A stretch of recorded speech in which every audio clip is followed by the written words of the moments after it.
The morning sun cast long shadows across the cobblestone courtyard of Buckingham Palace, as tourists began gathering for the daily changing of the guard ceremony.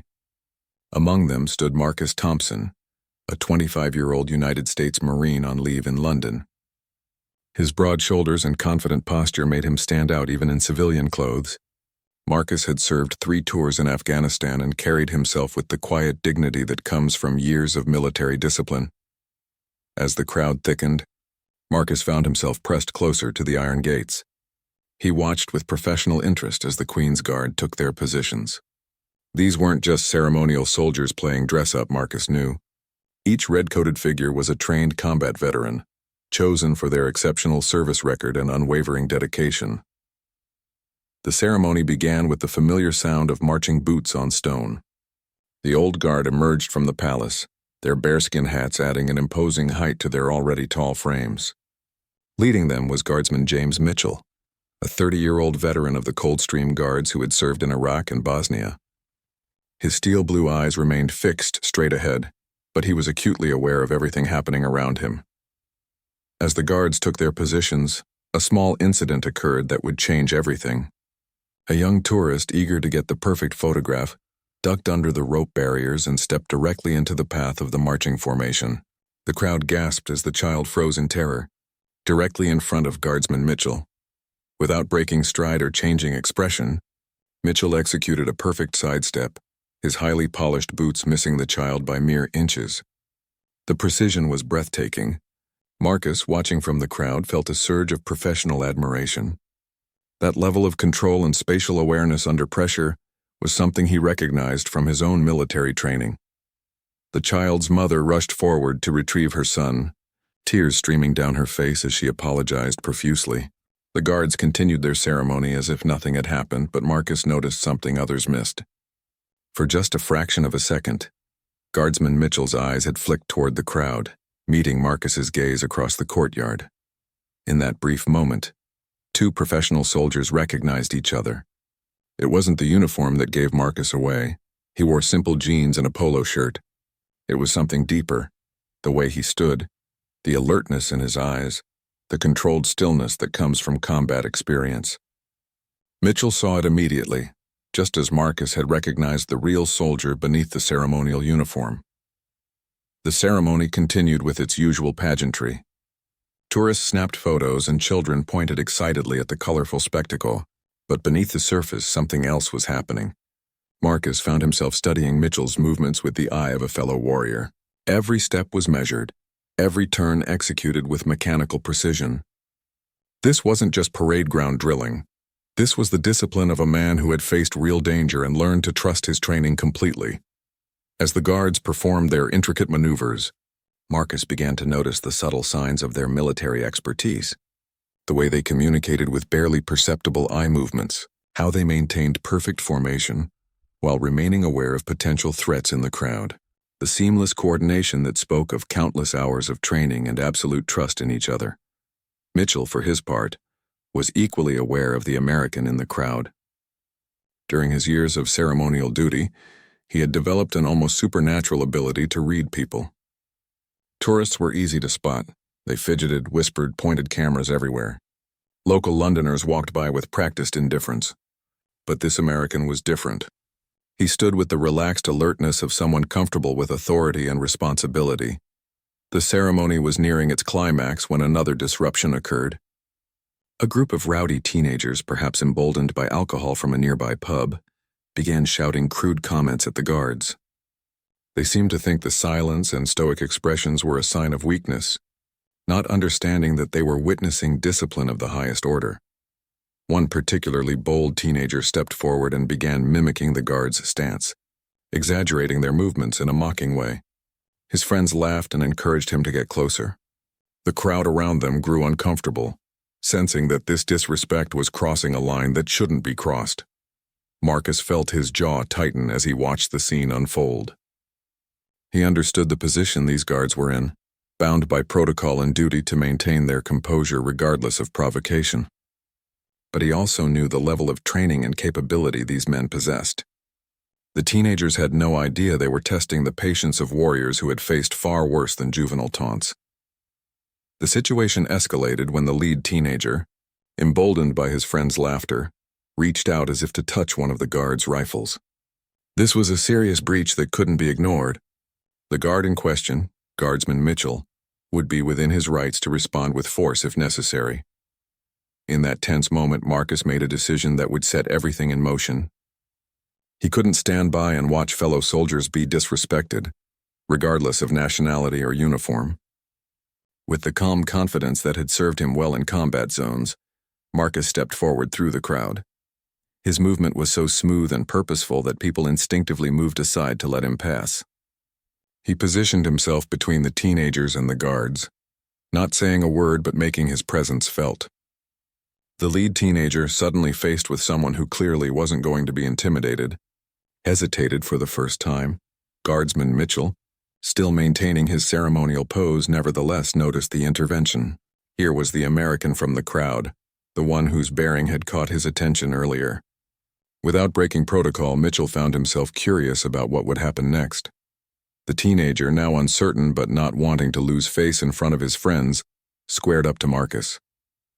"What's your problem, mate?" he challenged, his voice carrying less conviction than before. Marcus simply stood there, saying nothing, his presence alone enough to diffuse the situation. The crowd held its breath, sensing that something significant was about to unfold between these two very different types of men. Marcus stood perfectly still, his hands relaxed at his sides, but everything about his posture communicated quiet authority. The teenager in front of him was beginning to realize he had bitten off more than he could chew. This wasn't some random tourist who would back down from a confrontation. This was someone who had faced real danger and wasn't impressed by teenage bravado. The crowd around them had grown silent, sensing the tension in the air. Even the ongoing ceremony seemed to fade into the background as people focused on this unexpected drama. Guardsman Mitchell, still locked in his ceremonial position, found himself more interested in this American's handling of the situation than in the pageantry around him. "I asked you a question," the teenager said again, but his voice had lost its edge. His friends behind him were no longer laughing. Something about Marcus's calm presence had shifted the entire dynamic of the confrontation. Marcus finally spoke, his voice low and measured. "These men are soldiers," he said simply. "They deserve your respect."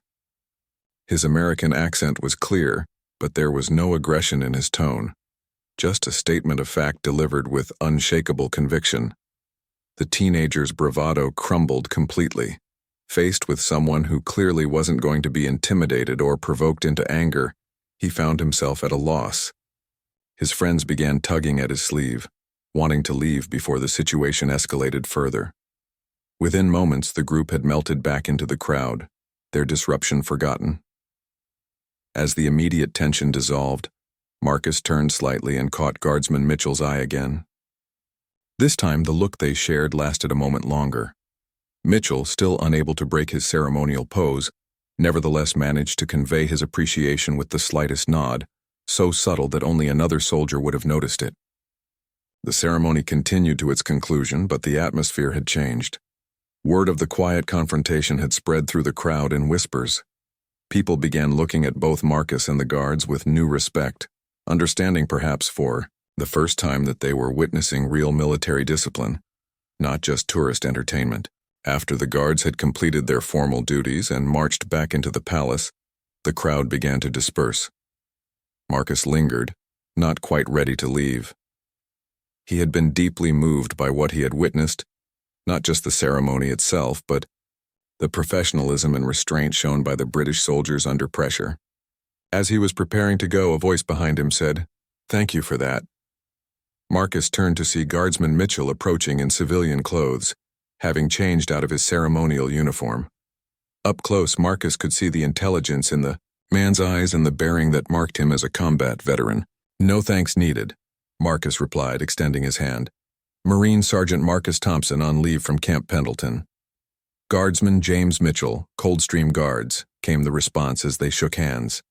The grip was firm, the handshake of two men who understood each other immediately. "I couldn't stand by and watch fellow soldiers be disrespected," Marcus explained. "Doesn't matter what flag we serve under." Mitchell smiled for the first time that day. Most people don't understand what they're really seeing during these ceremonies. They think we're just playing dress-up for the tourists. You knew better. The two men fell into step together as they walked away from the palace. Despite their different accents and uniforms, they discovered they had much in common. Both had served in combat zones. Both understood the weight of duty and the bonds forged between soldiers. Both had experienced the strange transition from high-stakes military operations to the relative peace of ceremonial duties. "How long have you been on palace duty?" Marcus asked as they found themselves at a nearby pub. 2 years now," Mitchell replied. "It's an honor, but I won't lie. Some days I miss the clarity of operational deployment. Out there, you know exactly who your enemies are and what your mission is. Here you're dealing with drunk tourists and people who think you're part of Disneyland." Marcus nodded in understanding. "I can imagine. At least when someone's shooting at you, you can shoot back. Having to stand there and take abuse while staying in character, that takes a different kind of courage." Over pints of beer, the two soldiers found themselves sharing stories. Not the sanitized versions they told civilians, but the real experiences that only fellow veterans could truly understand. They talked about the brotherhood of military service, the challenges of readjusting to peacetime, and the strange mixture of pride and isolation that came with wearing the uniform. "You know," Mitchell said after they had been talking for an hour, "what happened today got me thinking. We spend so much time focusing on our differences, American Marines versus British Guards, different training methods, different traditions. But at the core, we're really the same, aren't we?" Marcus considered this. "Same values, same commitment. We just express it differently." "Exactly," Mitchell agreed. "And I wonder how many people really understand that. How many civilians realize that military discipline and brotherhood transcends national boundaries." It was Mitchell who first suggested the idea that would change both their lives. "What if we could show them?" he said suddenly. "What if we could demonstrate that unity in a way that people would remember?" Marcus looked at him curiously. "What did you mean?" Mitchell leaned forward, his eyes bright with inspiration. "The tourists today, they were fascinated by that moment of tension, not just the confrontation with those teenagers, but the way you and I connected across the crowd. They sensed something significant was happening, even if they couldn't quite understand what." "Go on," Marcus encouraged. "What if we arranged a demonstration? Not scripted or planned by our respective commands, but something genuine between us. A way to show the respect and brotherhood that exists between professional soldiers, regardless of nationality." Marcus felt a spark of interest. "What kind of demonstration?" Mitchell's smile was mischievous now. "Are you familiar with the concept of a silent drill, where precision and discipline speak louder than words?" "Of course. We do it all the time in the Marines. So do we. But what if we combined our styles, created something that honored both our traditions while demonstrating our unity?" The idea was audacious, and both men knew it. They would be operating without official approval, creating an impromptu display that could easily get them both in serious trouble with their respective commands. But the more they talked about it, the more excited they became. "It would have to be perfect," Marcus said. "Any mistakes would reflect badly on both our services." "Agreed," Mitchell nodded. "But that's what makes it interesting, isn't it? Real military precision, not just ceremony for show." The plan they hatched over the next several hours was both simple and complex. Simple in concept, a demonstration of military precision that would honor both American and British military traditions. Complex in execution, it would require perfect timing, flawless coordination, and the kind of trust that usually took months to develop between soldiers. They decided on Parliament Square for their demonstration. The location was symbolic, the heart of British democracy surrounded by statues of great leaders from both nations. More importantly, it was a public space where crowds naturally gathered, ensuring they would have an audience for their impromptu display. Marcus had 3 more days left on his London leave. They would use 2 days for preparation and execute their plan on his final day. Mitchell arranged to take personal time off from his ceremonial duties, something that required careful coordination with his unit's schedule.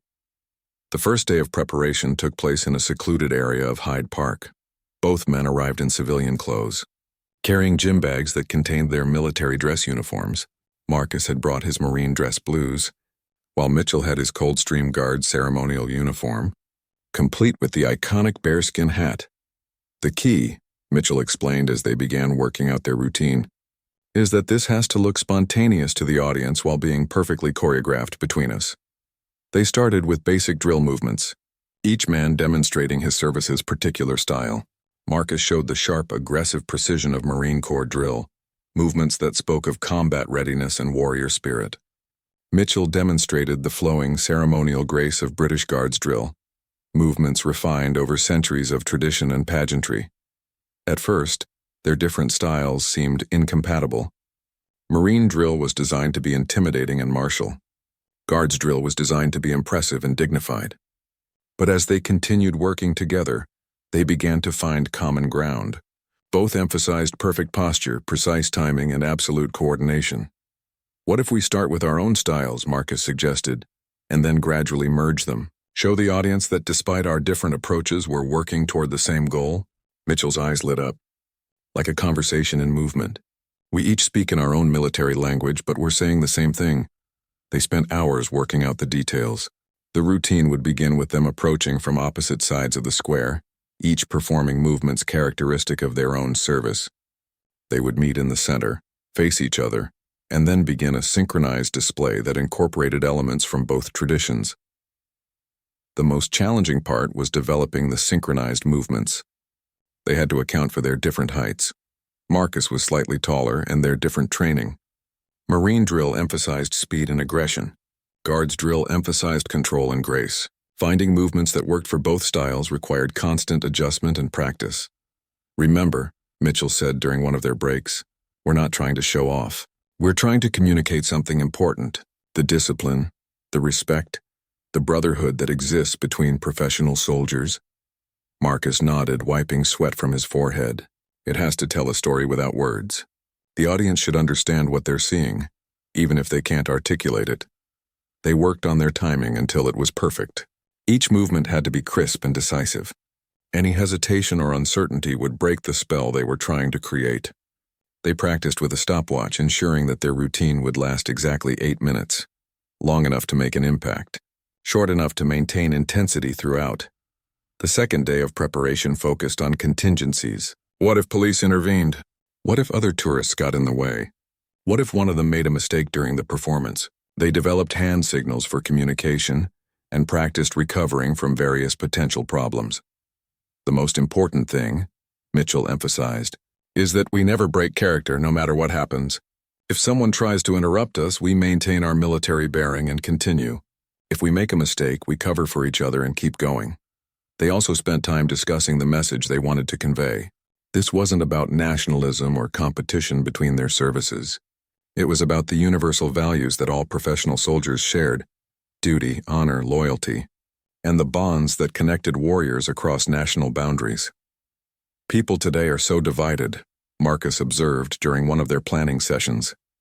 Everyone focuses on what separates us: nationality, politics, religion. Maybe seeing two soldiers from different countries working together in perfect harmony will remind them of what we have in common. Mitchell agreed. In our business, you learn that when the shooting starts, the only thing that matters is the person next to you. Not where they're from or what flag they serve under, but whether they'll stand with you when things get difficult. As their final day approached, both men felt a mixture of excitement and nervousness. They had created something unique, a demonstration that honored both their traditions while making a statement about military brotherhood that transcended national boundaries. They arrived at Parliament Square early in the morning, before the tourist crowds gathered. Each carried a simple garment bag containing his dress uniform. They had scouted the area carefully and identified the perfect spot for their performance, a clear area near the center of the square where they would be visible from all sides. Marcus changed in the restroom of a nearby coffee shop, emerging in his marine dress blues. The dark blue jacket with red trim, white trousers, and white cap made him look every inch the professional Marine. Mitchell changed in his car, transforming into the impressive figure of a Queen's Guard with his red tunic, black trousers, and towering bearskin hat. When they met at their designated starting positions, Both men felt the weight of what they were about to attempt. This wasn't just a demonstration of military drill. It was a statement about who they were as soldiers and what they believed their service represented. The square was beginning to fill with early morning tourists and commuters. Neither man knew if anyone would stop to watch their performance, or if those who did would understand what they were seeing. But that didn't matter. They had created something meaningful between them, and they were committed to executing it perfectly. Marcus took his position at the north end of the square, near the statue of Churchill. Mitchell positioned himself at the south end, near the Houses of Parliament. They were approximately 50 meters apart, with clear sightlines to each other and plenty of space for their routine. At exactly 9 a.m. they began. The transformation was instantaneous and breathtaking. One moment, two men in military uniforms stood casually at opposite ends of the square. The next, they had become something else entirely, embodiments of centuries of military tradition and discipline. Marcus began with classic Marine Corps movements, his every gesture sharp and precise. He executed a series of facing movements and arm swings that demonstrated the aggressive efficiency of American military drill. Each movement was designed to convey strength, readiness, and warrior spirit. His white-gloved hands moved in perfect arcs, his posture ramrod straight, his face set in the focused expression of a combat Marine. 50 meters away, Mitchell began his own sequence. His movements were flowing and ceremonial, each gesture refined through generations of British military tradition. Where Marcus's drill spoke of combat readiness, Mitchell spoke of honor, dignity, and service to crown and country. His red tunic caught the morning sun as he performed the graceful, measured movements of the Queen's Guard. At first, the few early commuters and tourists barely noticed. But as the two soldiers continued their individual routines, people began to stop and stare. There was something mesmerizing about watching such perfect military precision performed in a public square, without explanation or ceremony. Marcus was acutely aware of the growing audience, but his training allowed him to block out distractions and focus entirely on the task at hand. Each movement flowed into the next with mechanical precision. His years of drill practice had made these motions as natural as breathing, allowing him to execute them flawlessly while maintaining awareness of Mitchell's position and timing. Mitchell, equally focused, could sense the crowd growing around the square's perimeter. People were pulling out phones to record. Some were calling to friends to come watch. But like Marcus, he remained locked in the disciplined mindset that had been drilled into him through years of ceremonial duty. Nothing existed except the routine they had planned and the need to execute it perfectly. After exactly 2 minutes of individual displays, they began the approach phase. Moving simultaneously, they started walking toward each other across the square. Their paces were perfectly matched despite their different training, each step measured and deliberate. The crowd instinctively formed a large circle around them, creating a natural arena for their performance. As they drew closer, the contrast between their two military traditions became even more apparent. Marcus represented the New World approach to military service, direct, aggressive, focused on combat effectiveness. Mitchell embodied the Old World tradition, ceremonial, dignified, steeped in history and pageantry. Yet despite these differences, both men moved with the same fundamental discipline and precision.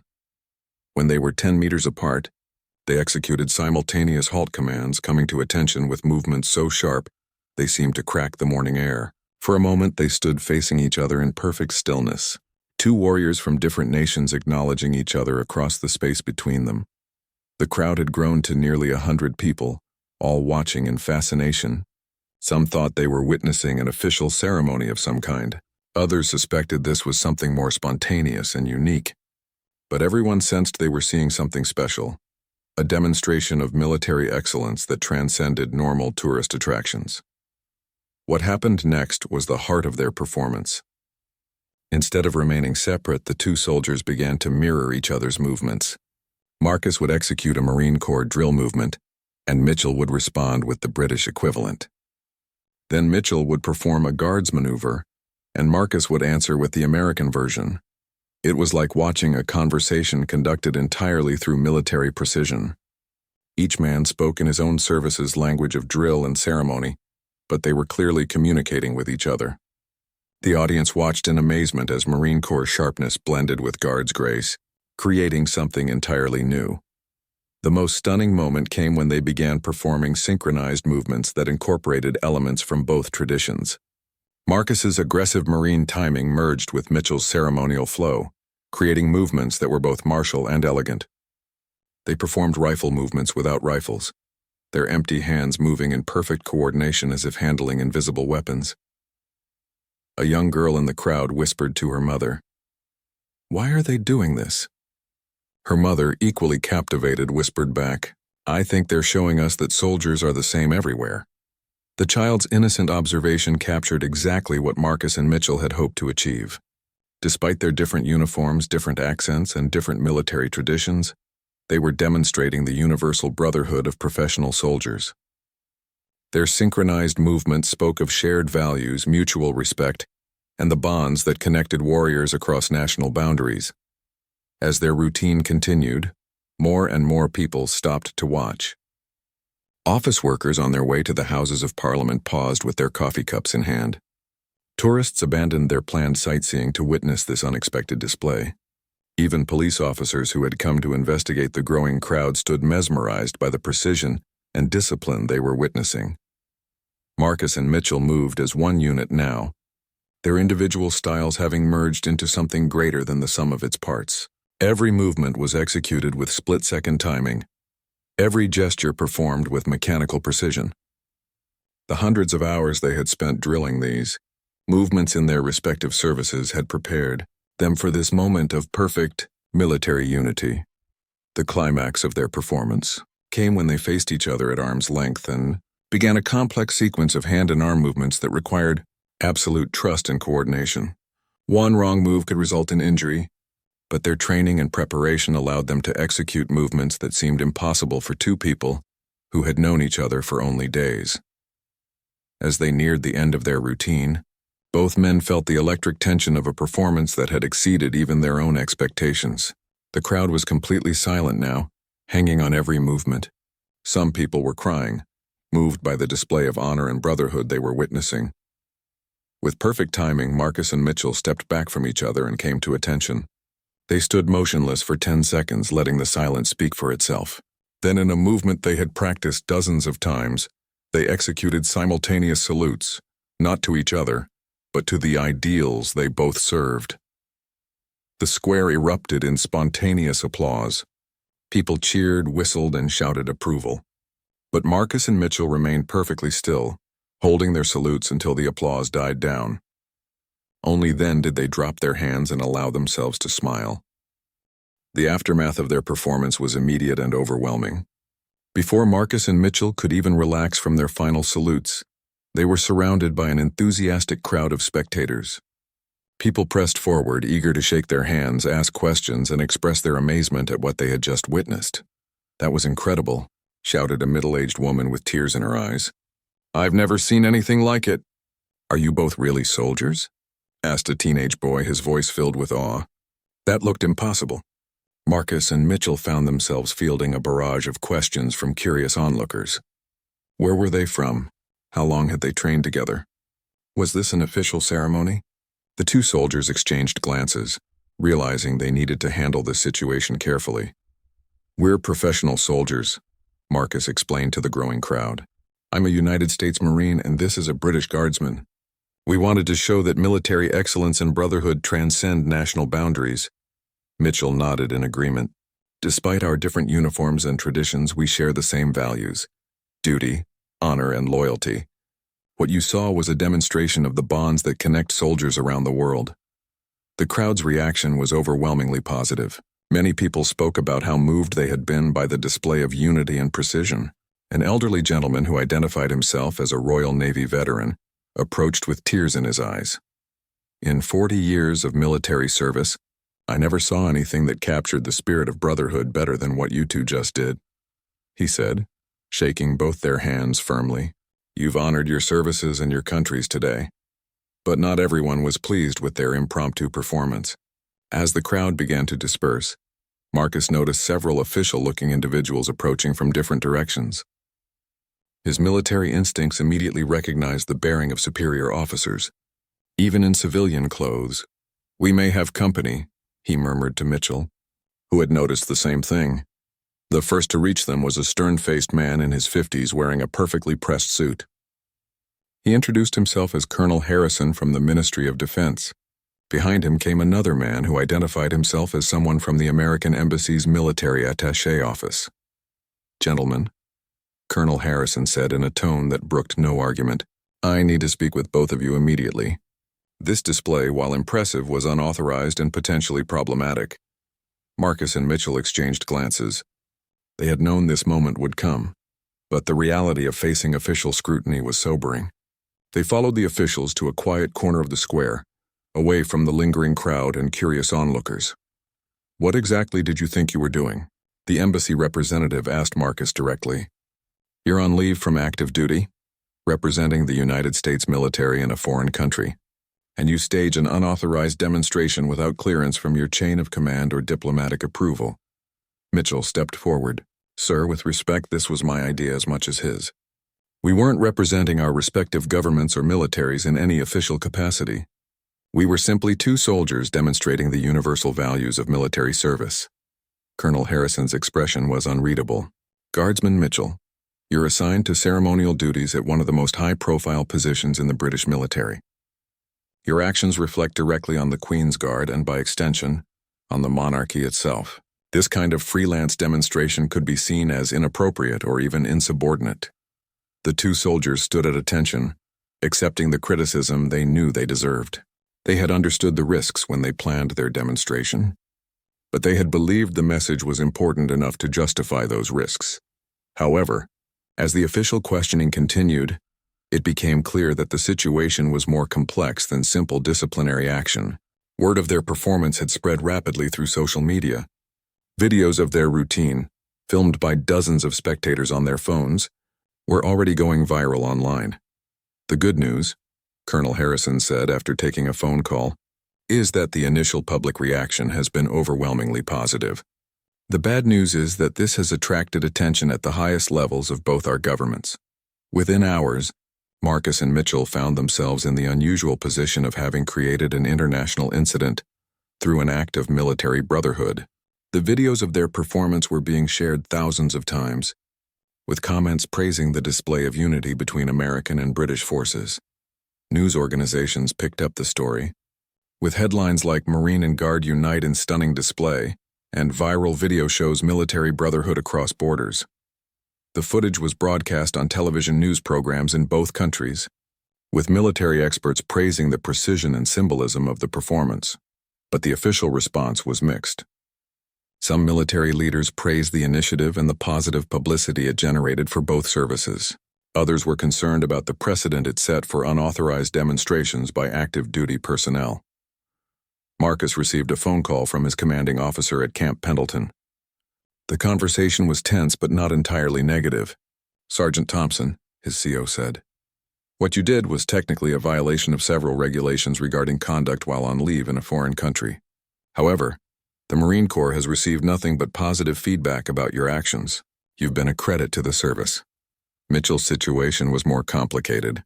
As a member of the Queen's Guard, he was held to even stricter standards of conduct. Any deviation from protocol could potentially affect his position in this elite unit. However, the positive, public response and the dignity with which he had conducted himself worked in his favor. The breakthrough came when senior officers from both militaries began to see the broader implications of what Marcus and Mitchell had accomplished.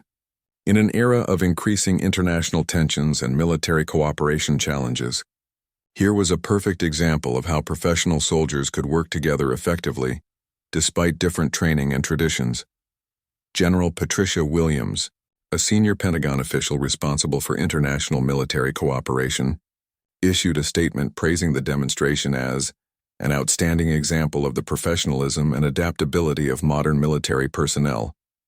Similarly, the British Ministry of Defense released a comment expressing pride in Guardsman Mitchell's initiative in promoting international military cooperation. The story took another turn when both the American ambassador to the United Kingdom and the British ambassador to the United States issued joint statements commending the two soldiers for their spontaneous demonstration of the shared values that unite our military forces.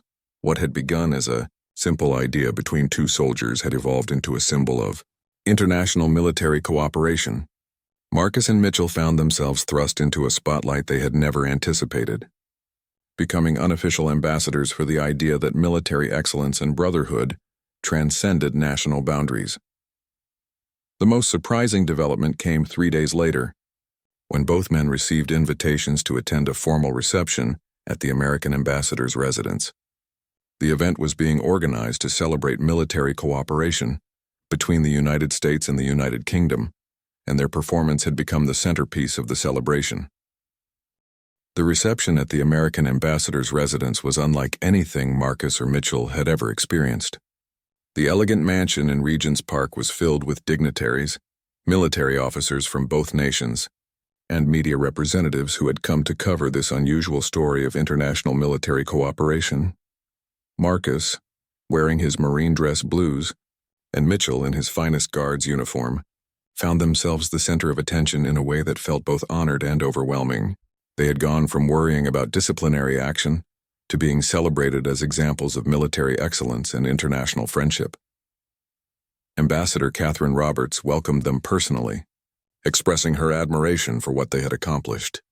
"What you two did in Parliament Square captured something that diplomats and politicians sometimes struggle to express," she told them. "You showed the world that our military partnership isn't just about treaties and formal agreements. It's about the shared values and mutual respect between individual soldiers." The British ambassador, Sir David Thornton, echoed these sentiments. "Your demonstration reminded everyone that the special relationship between our countries is built on the dedication and professionalism of people like you. You've done both your services proud." As the evening progressed, Marcus and Mitchell found themselves meeting with senior officers from both militaries. General Sarah Mitchell, no relation to James, the highest-ranking American officer present, pulled Marcus aside for a private conversation. "Sergeant Thompson," she said, "what you did was unconventional, but it demonstrated exactly the kind of initiative and leadership we want to see in our Marines. Your commanding officer has recommended you for accelerated promotion, and I'm inclined to support that recommendation."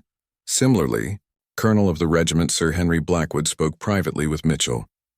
"Guardsman Mitchell, your actions showed impeccable judgment and brought great credit to the regiment. There will be opportunities for advancement in your future, should you choose to pursue them." But beyond the official recognition and career implications, both men were most moved by the stories they heard from other attendees. A young British Army officer described how the video of their performance had been shown to his unit, sparking discussions about military values and international cooperation. An American Navy commander mentioned that her teenage daughter had watched the video multiple times, saying it made her proud of military service and interested in learning more about other countries' armed forces. The evening's highlight came when Marcus and Mitchell were invited to demonstrate some of their routine for the assembled guests.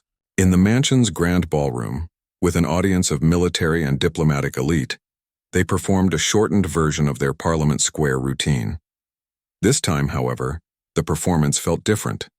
The spontaneous energy of their public demonstration had been replaced by something more formal and ceremonial.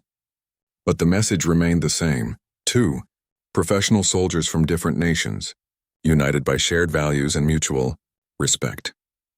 The audience's reaction was even more profound than the crowd in Parliament Square had been. These were people who understood military excellence and international relations, and they recognized the significance of what they were witnessing.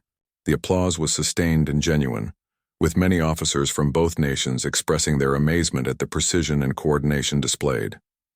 After their performance, Marcus and Mitchell were approached by a documentary filmmaker who had been given permission to attend the reception. She expressed interest in creating a longer film about their story, exploring themes of military brotherhood, international cooperation, and the power of individual initiative to create positive change. "What you've done has resonated with people around the world," she explained. "I think there's a larger story here about how military service creates bonds that transcend politics and nationalism."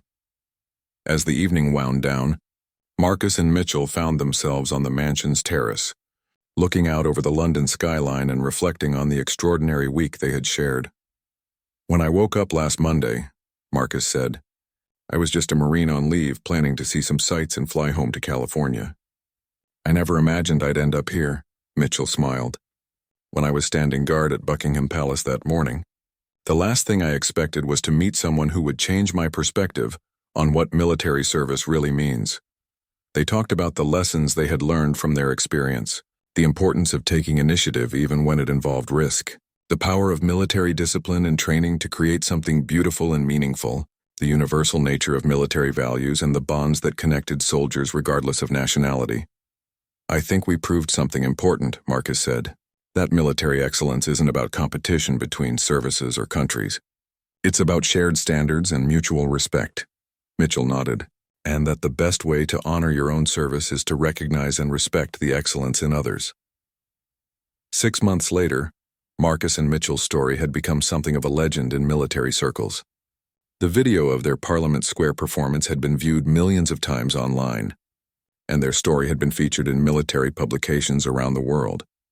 Marcus had indeed received an accelerated promotion and was selected for advanced leadership training. His commanding officers cited his initiative, judgment, and ability to represent the Marine Corps with distinction in an international setting. Mitchell had been chosen for a prestigious assignment with NATO forces, where his experience with international military cooperation would be invaluable. His demonstration of initiative and cultural awareness had marked him as a rising leader within the British Army. But perhaps more importantly, their story had inspired similar demonstrations of military cooperation around the world. Units from different countries began organizing joint training exercises and ceremonial events, using Marcus and Mitchell's example as a model for how military professionalism could build bridges between nations. Years later, when both men had advanced in their careers and were training the next generation of soldiers, they would often tell the story of their Parliament Square performance, not as a tale of personal achievement, but as an example of what was possible when military professionals recognized their shared values and had the courage to act on them. The lesson they had learned and taught to thousands of others was simple but profound. Military excellence was not about proving superiority over others, but about demonstrating the highest standards of discipline, honor, and service. And when those standards were displayed with dignity and respect, they could inspire people and build bridges that transcended any barrier. Their 8-minute demonstration in Parliament Square had lasted less than half an hour from beginning to end. But its impact on their lives, their careers, and the broader understanding of military cooperation would last for decades. They had proved that sometimes the most powerful statements are made not with words, but with actions performed with perfect precision and genuine conviction.